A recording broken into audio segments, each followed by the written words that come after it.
You're both Canadian. Yeah. Okay. So Oh, that's amazing. Okay. So I was born outside of Toronto and then raised in Alberta. My dad's from Vancouver. And then I lived in Montreal for 10 years before I moved to New York. What Oh about my you? gosh. Okay. I was born in Toronto at St. Mike's, but I grew up just outside of Toronto in a town called Pickering. So I don't know which direction just I outside think of I know Toronto. Pickering. I feel like I know it because my mom was from Timmins. Oh my Oh God. yeah. She's in good company with Shania. Yes, she was very good company with Shania. And then I was born in Coburg, so outside of Toronto. Okay. Oh my gosh. Yeah. So my kind of like dot around is I've been quite a migrant in my life. So, I spent most of my time growing up in Pickering. And then I moved to Toronto after college. And this actually kind of is a good little segue into sort of like how I met my husband, because it happened in those early 20s when anything could happen.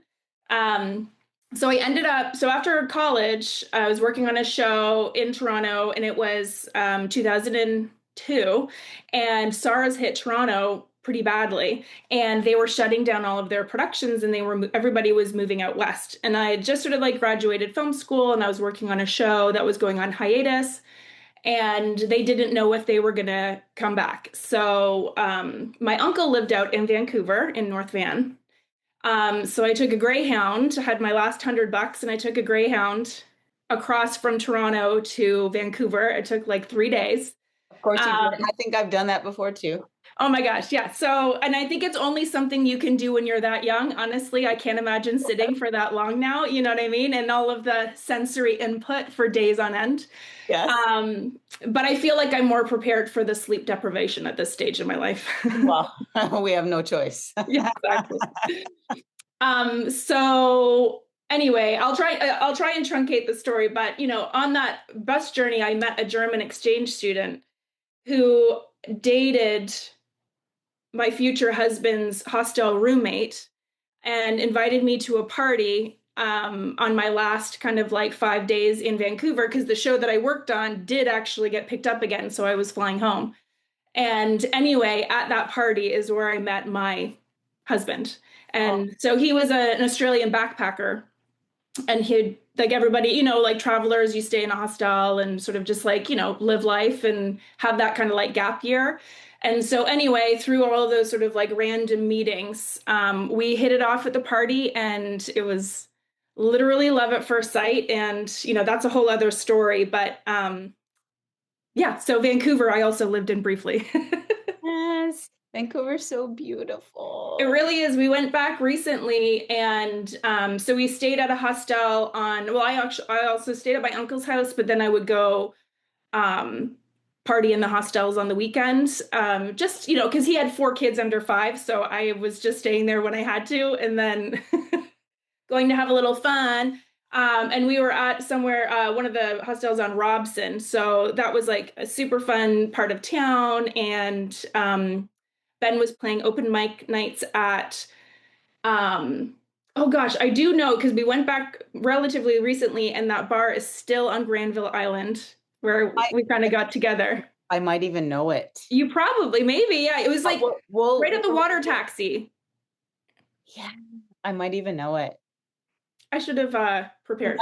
My sister and brother-in-law have a place on Stanley Park. Like they're there. My dad's from Vancouver, so yes. Oh wow! I've worked in Vancouver many, many, many times. So, but it's been a while since I've been back. But a lot of my really good friends are there. Oh man, just such a beautiful lifestyle. We had some friends who were living in Kitsilano, and it was just beautiful. Oh, are you kidding? So beautiful, right? It's so beautiful. Well, it's so nice to meet you, and we're so happy to have you here today.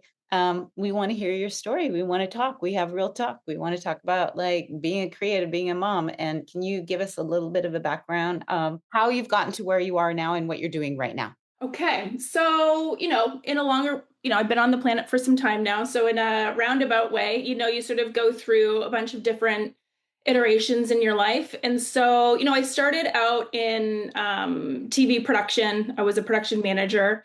So part of our story back with my husband is we lived in Toronto and I was working in TV production there. And, his visa was running up and, we were young and not ready to get married. And his mom is, she's actually a 10-pound pom. So she took the six Oh, week, I'm sorry. Can you say that again? A what? she's a 10-pound pom. She's English, but the Oh, okay. Australian government in the 60s were looking for workforce in Western Australia. So they were offering boat tickets from London to Australia for £10, like the currency. Okay. And her parents took the opportunity and they uprooted their lives when she was 11 and emigrated took a 6-week boat kind of journey to Western Australia. And so that's how Ben's family that side of the family came to be there. And so through her lineage, he was always going to go to London as part of his like musician's journey. And I kind of intercepted a little bit there. And after living together in Toronto for 18 months, we decided to move to London just for fun. And back in the day, you could get some holiday maker visas for two years pretty easily. And so we did that. And we ended up, building a life there. We lived there for 11 years. And then so I continued my television career and most of my career in London. And that kind of like brings us up to getting pregnant with Jack, our first. And my husband had the opportunity to take a job in LA. And, we were ready, right? Like London is a wonderful city, but there's not a lot of space. And it's really hard to kind of get that space. And with a growing family, we were like, and the weather, can I just say the weather? We were ready for some sunshine. So anyway, we came here with our son after the first year. And, in the UK, you get a year maternity leave, which I was able to take before the timing aligned perfectly. So I got my first year off. But, we moved here and it was super exciting and wonderful. My husband's starting a new job. And, it didn't really feel like the right time to kind of like pursue some freelance work in a new town. I felt like, at the time we just had a lot going on with being a new parent and learning or traveling to starting a new life in a new country, et cetera, all those things. And then you start having more kids and then, Then you start having more kids. and then you start having more kids and, we had to go through IVF for our second and third. So like, that takes it's a particular flavor of family building, I think. And but through that, my lifeline was really this mom community that was already existing in Burbank. Luckily, I just sort of like checked it out on Facebook, just trying to make friends. And luckily, one of the, board members was living in the apartment building next to me. So she really like took me under her wing and like was like, I'll go to this with you, or do you want to come to this with me? And, that sense of community was a true lifeline. And, we talk about motherhood and it can be really isolating at the best of times from, our existing communities, let alone like feeling like you didn't have any. So I really kind of hung on to that lifeline. And that kind of like brought me into how I sort of then took on more roles within the community and, the opportunity came to create a new moms group, kind of like during COVID time. And that's really where I kind of stepped into it. And I became the founding president of the local chapter for MAEVE Burbank. And it's still a really amazing community. It's really going strong. And it was, so such a wonderful time to COVID was happening, which is another kind of like isolating situation. So really leaning in on how we can kind of keep the community going and stay together and, offer all the lifelines to everyone. So it was a really special time to kind of like forge that new group. And I'm just so happy to see it thriving so beautifully still. Be happy, happy, happy, happy, happy.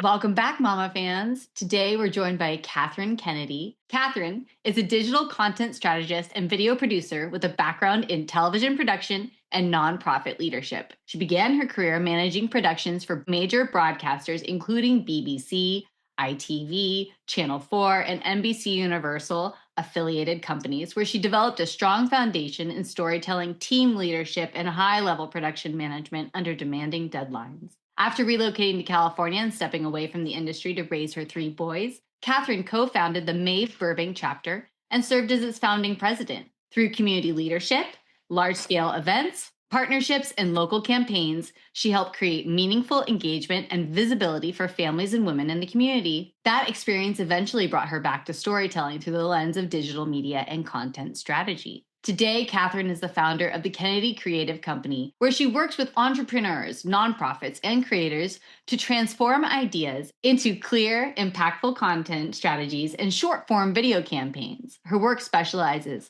in short-form video strategy, campaign storytelling, brand voice development, batch content production, and social media execution. Combining the structure of a seasoned production manager with a strategist's eye for narrative, Kathryn helps clients turn a single content shoot into weeks of cohesive, ready-to-publish content. Cher, it was so great to have her on. You two bonded over being Canadian. I loved speaking with her today. She's so inspiring.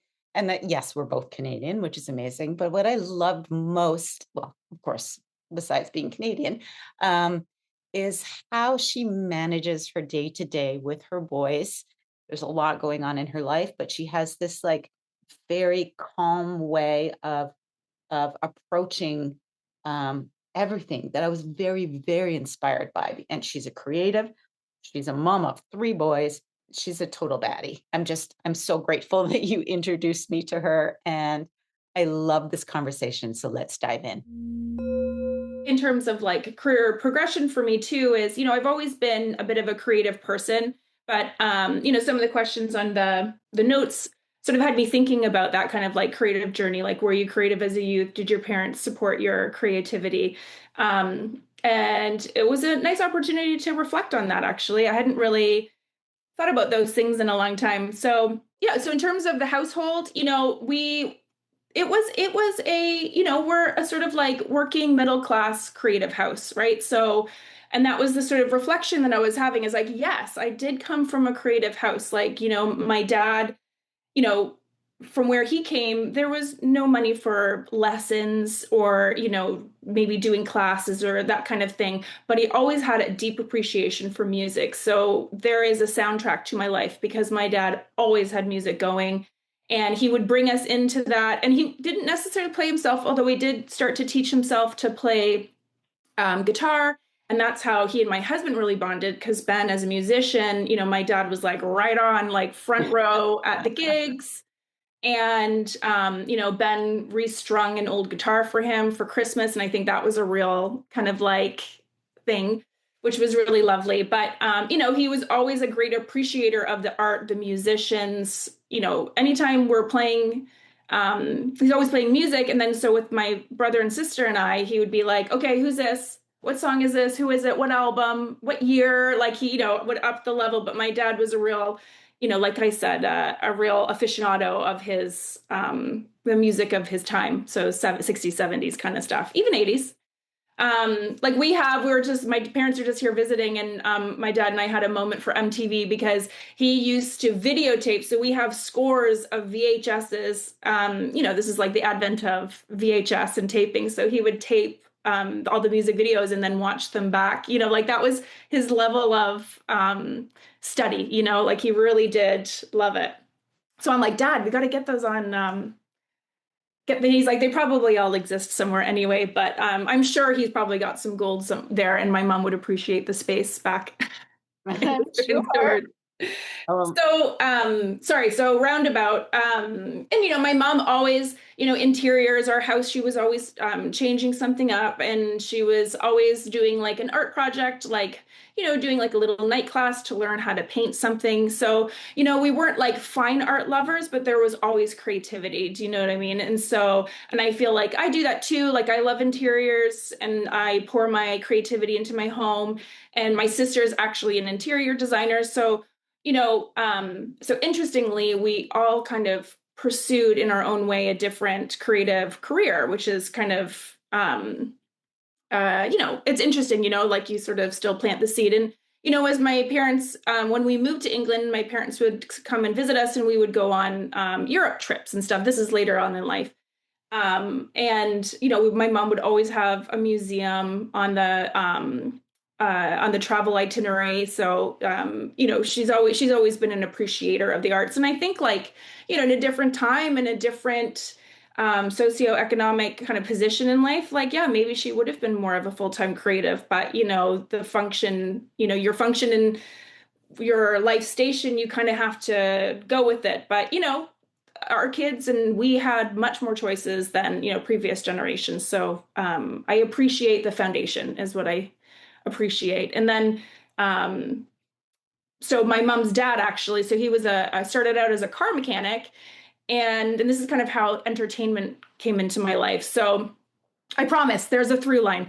It just takes me a little while to get there. Okay. So Good time. That's a through lines. Also, your interior design of your home is spectacular. Oh, thank you so much. I am a maximalist. I love color and patterns and just velvet crushed or velvety kind of couches and leathers and stuff. Yeah, I do. I love when we bought the house, I was just like, what can I do to bring in all of the beautiful things that I've seen in my life and kind of like bring it into my own home. Yeah, it's beautiful. It's beautiful. I mean, I think you have that professional touch to everything you do. I feel like you're always at the highest level in the thing that you're doing. And then so now towards production, I guess. I feel like it's all sort of like culminated into what I'm doing now, which is kind of like the interesting, life story of a person. So, I'm like, how crazy is it that you're asking a 16-year-old to decide what they want to study and do for the rest of their life? I mean, like, no pressure, right? So, my mom's dad was a car mechanic, and the story goes that he was called to fix a air conditioner or something on set of a local production of a soap opera in Toronto. And anyway, I don't even know how all the lore kind of like connects together, but basically they kept calling him back because he was good at what he did, et cetera, et cetera. And then he became friends, and there were these 7 men in different kind of they would be doing a lot of commercial production, and they were all in different parts of the of production, right? Producers, directors. My grandfather eventually became a production manager because of his practical nature, and then they were working for a company that wasn't paying them well, wasn't respecting their time, and so they came together and they decided to start a commercial production house called Partners in Toronto. And so, so then so that was when my mom was maybe 16 or 17, right? So car mechanic for most of her life. And then so all of her brothers got into it. So all my uncles are into the business. And then my grandfather kind of like was in his time a well-respected production manager. And so when deciding what I'm going to study, I was inspired and influenced by the stories around the table of production, all of the wild and crazy things that the guys got up to. And, like of the time, my grandfather was, is of the time brain was like, I don't want my daughters in this crazy industry. His sons were allowed. So there was something in me there too, where I'm like, well, I'm going to be a production manager just like you, and I'm going to do a great job too. And, I succeeded, and I went to film school and I became a production manager. But it wasn't truly, my calling. But I learned many lessons, in terms of scheduling and practicalities and all of the things that you have to do in production, in the nuts and bolts side, more so than the creative side. But, as I was doing all of the work for the nonprofit and building that up, and I started to get a little bit more involved in sort of like a digital marketing role. And I found that kind of spoke to both sides of my brain, where I could be very organized and get stuff done because that's part of who I am. But I could also be creative and bring the color and work with branding and messaging and all of those kinds of things. So when it came time for me so I have three sons. And so when it came time to do a bit of thinking about how I wanted to retrain, I decided to go for digital marketing. And I did an online course and started to work with I worked with a career coach, and then I worked with a few clients, and then started to, build from there. And now I've built myself a business out of what feels like thin air. I love But that. Will you share about how what's happening with Kennedy Creative? the work that I'm doing is really, it's really great. So I do work in social media. I work in content creation. My sort of like signature package, like I said, bringing in all of the skills that I've learned over my lifespan is, so I bring my production manager prowess, and I do 1 month of content filmed in one day. So it's like a mini production, right? You do a lot of planning. It's really planning heavy, so that when we get to a 4 hour, we kind of like bang it out in 4 hours. But we've been really thoughtful about what we're filming, what we need. We've got a shot list with props and wardrobe locations, etc. But what I love about it, in terms of the marketing element, which is different from my production side, is the strategy, right? Like every piece that we create is meaningful, and it speaks towards a larger goal of what we're kind of looking to achieve with the short form content. And a lot of it is obviously to drive business. So I'm working with entrepreneurs, small businesses, a couple of nonprofits, and some of the work has been wonderful. All of it has been wonderful, actually.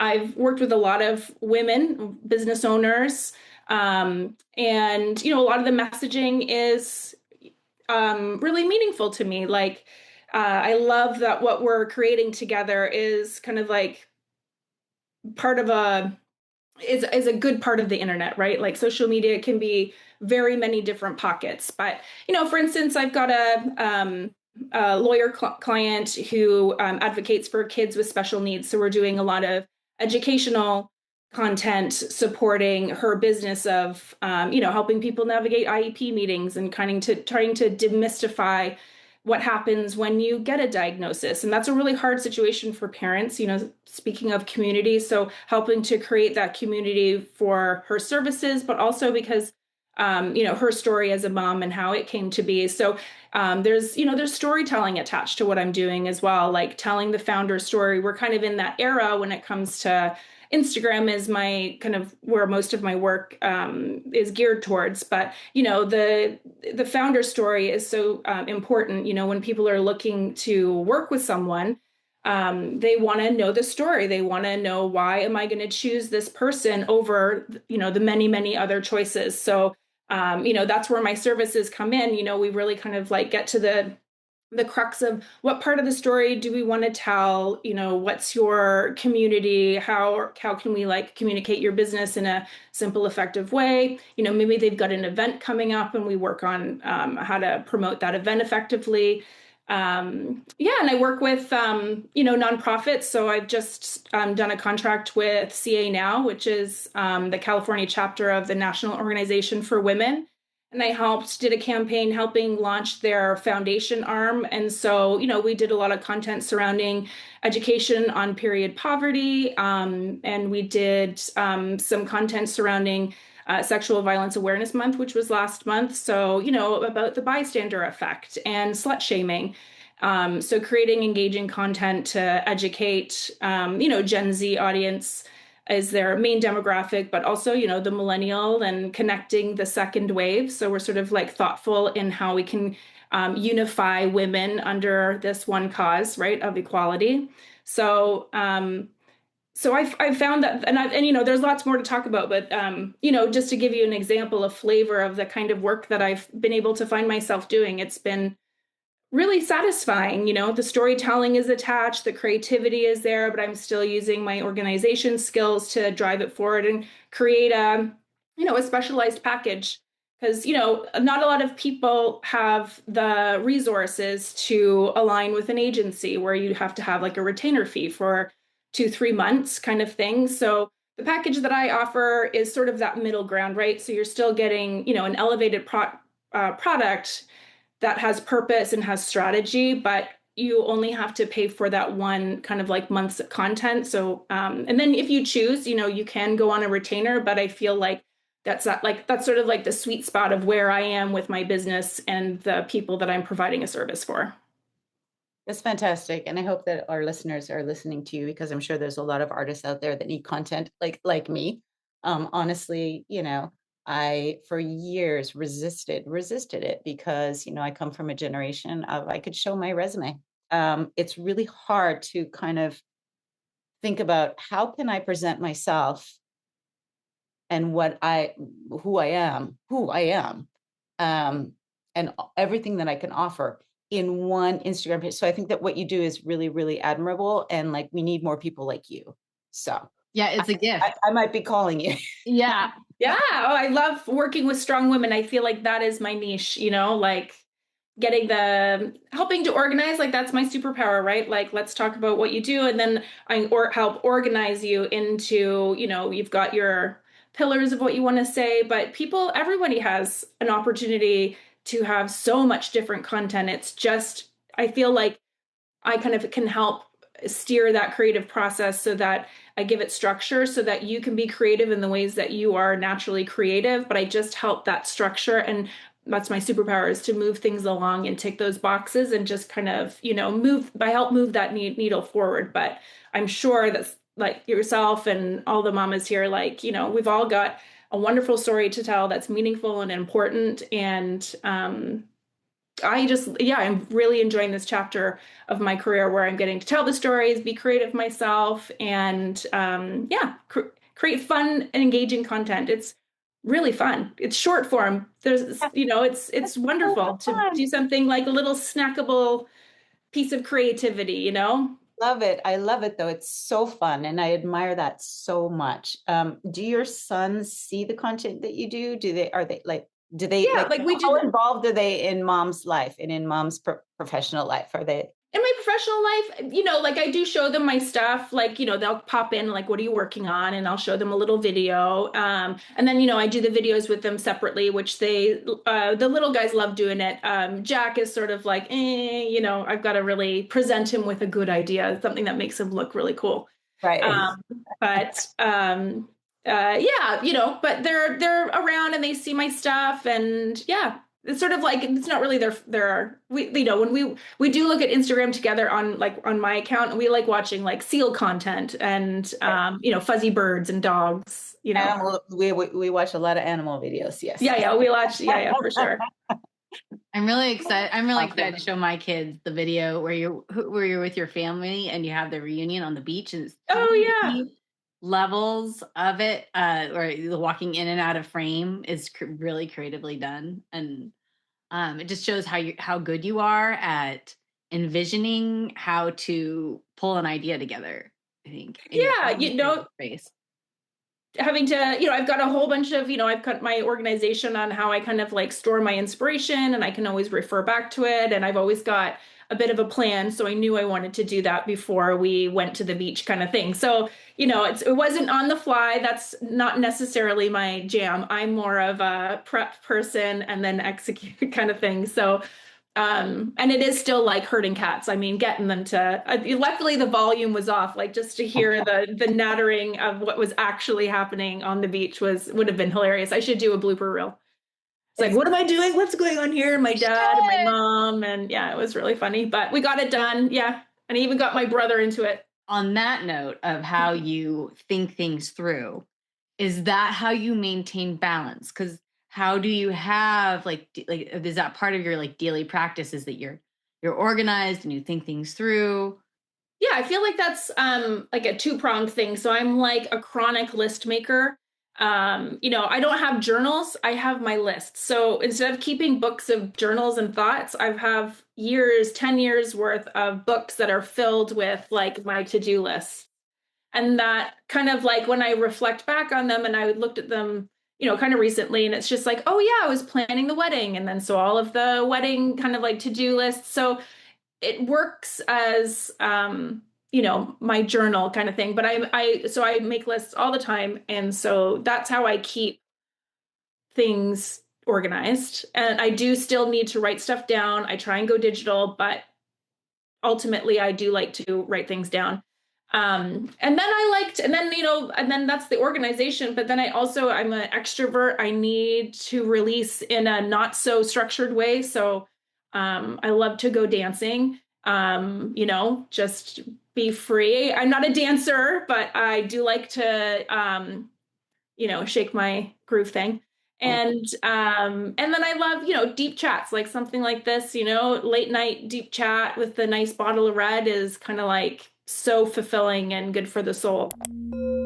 Creative Mamas Unplugged is produced by Breatheasy Productions with music by Jeremy Jurin. If you enjoyed this episode, please don't forget to give my mama 5 stars and keep coming back. Thanks to us kids, there are plenty of stories to tell. And you are not alone. We are inspired by you. Thank you for joining our Creative Mamas community. Support Creative Mamas Unplugged on Patreon to get your name in the credits, receive extra content, and earn some fun prizes. With this, we can keep creating, uplifting, and growing this incredible community together. We love you so much. Applause.